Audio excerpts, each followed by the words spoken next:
Assalamualaikum warahmatullahi wabarakatuh. 18 November 2023. Saya bersama Pak Amin Rais mengunjungi IKN. Berangkat dari Samarinda, kami menempuh perjalanan sekitar 2,5 jam. Di dekat IKN, kami sempat singgah di sebuah masjid. Dan selepas sholat, sekelompok warga menemui kami. Mereka mengeluhkan badai debu yang dibawa oleh truk-truk besar yang siang malam keluar masuk IKN. Dan memang benar, semakin dalam kami menuju IKN, semakin terlihat jelas lapisan debu tebal yang pekat menutupi jalan-jalan raya dan tembok-tembok rumah warga. Pemandangan hijau hutan yang kami lalui sebelumnya mendadak menjadi coklat tanah lumpur yang kering di mana-mana, seperti desa yang tak terawat. Di sepanjang jalan itu pula, kami lihat kantor dan mes-mes BUMN yang baru separuh jalan dibangun. Sampailah kami di titik nol IKN, titik nol Nusantara. Di sana, tak banyak yang kami lihat kecuali anak-anak tangga menuju satu bangunan simbolis bertuliskan titik nol Nusantara. Kami lanjutkan perjalanan menuju IKN dengan harapan dapat melihat bangunan-bangunan yang kiranya sudah hampir jadi. Karena kita semua telah mendengar keinginan pemerintah untuk menyelenggarakan upacara 17 Agustus tahun depan di sana. Kita juga lihat di media sosial, para influencer menampilkan latar belakang bangunan IKN yang besar dan terkesan hampir jadi. Memasuki IKN, seketika kami bingung karena tempat itu bukan sebagaimana yang ada di dalam bayangan kami. Hampir semua bangunan yang kami lalui, kalau tidak baru papan nama saja, maka baru tahap awal yang mungkin tak lebih dari 30-40%. Memang ada beberapa rumah-rumah menteri yang dari luar tampak hampir jadi, tapi masih jauh untuk dapat ditinggali. Infrastruktur dasar seperti sanitasi pun juga terlihat dalam tahap awal sekali. Masih banyak yang berupa galian besar terbuka begitu saja. Kami lanjutkan masuk lebih jauh ke IKN hingga ke bangunan bakal Istana Presiden. Tak jauh dari sana juga terlihat tempat bakal upacara 17 Agustus. Sama saja, menurut kami masih jauh dari yang kami bayangkan sebelumnya. Sulit untuk membayangkan tempat itu benar-benar siap dan layak untuk upacara 17 Agustus tahun depan, kecuali kalau dipaksakan sana-sini. Tak berani juga kami mencoba menghitung-hitung berapa ratus atau ribu triliun rupiah yang dibutuhkan, tidak hanya untuk menyelesaikan bangunan IKN yang secara keseluruhan itu belum apa-apa, tapi juga untuk memindahkan seluruh peradaban pemerintahan ibu kota ke sana.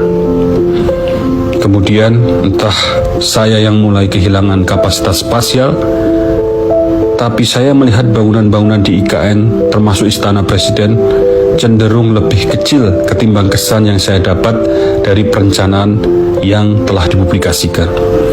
Atau mungkin bukan kemampuan spasial saya yang menurun, tapi akal saya yang terpedaya oleh visualisasi yang bias dan berita-berita yang menggembar-gemborkan IKN. Ambisius, saya takut IKN adalah lebih ke sebuah proyek ambisius kelompok kecil dengan syahwat kepentingan pribadinya, ketimbang sebuah proyek kebangsaan untuk kepentingan rakyat. Tak ada kesan kajian yang mendalam dan saintifik dari progres IKN yang kami lihat kemarin. Serba tidak siap, itulah kesan yang kami tangkap. Mes-mes BUMN yang mengerjakan IKN baru saja mulai dibangun. Bagaimana mau menyelesaikan bangunan-bangunan inti IKN tahun depan? Hil yang mustahil. Berapa triliun dan berapa tahun lagi yang dibutuhkan untuk menyelesaikan IKN? Yang kalau kita pikirkan sekali lagi, sebenarnya sangat belum diperlukan. APBN akan kehabisan darah dalam tahun-tahun mendatang. Dan mau tidak mau harus disuntik hutang agar tetap bernafas.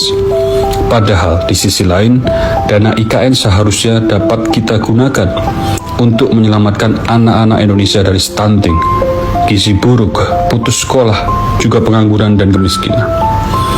Proyek IKN adalah proyek mercusuar yang idenya terlalu menyundul langit, hingga lupa pijakan di daratan. Ide IKN mengingatkan saya pada karakter narsisistik megalomaniak. Karakter tersebut berpikir dirinya paling penting, paling besar, dan paling mampu. Sehingga jaringan saraf pusatnya menciptakan delusi yang meyakinkan dirinya sendiri bahwa membangun IKN dalam waktu sekian tahun saja itu bisa karena dirinya hebat.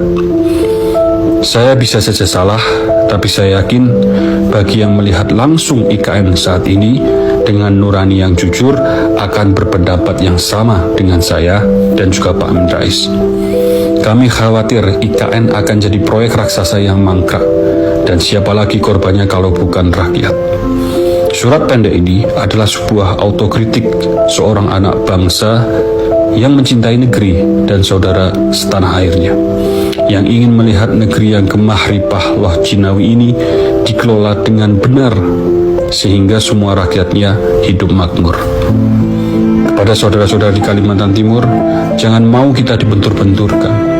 Kita semua setuju dan mendukung pemerataan pembangunan dimanapun, termasuk di Kalimantan Timur. Tapi proses dan perencanaan yang serampangan yang malah membuat rakyat menderita nantinya harus kita lawan. Dan akhirnya, kepada Presiden Jokowi yang saya hormati, saya sarankan untuk tinjau ulang pembangunan IKN dan lakukan perencanaan kembali yang realistis dan tidak ambisius, sehingga APBN tetap sehat, utang yang terlanjur menggunung tak bertambah, dan permasalahan negeri yang lebih penting dapat diselesaikan terlebih dahulu, seperti gizi buruk, stunting, dan lain sebagainya. Dan satu lagi, kepada para influencer yang diterbangkan ke IKN dengan biaya negara yang tidak murah, jangan malah memberikan informasi false positif yang malah mengelabui sementara rakyat Indonesia. Jujurlah diri kita untuk bangsa ini.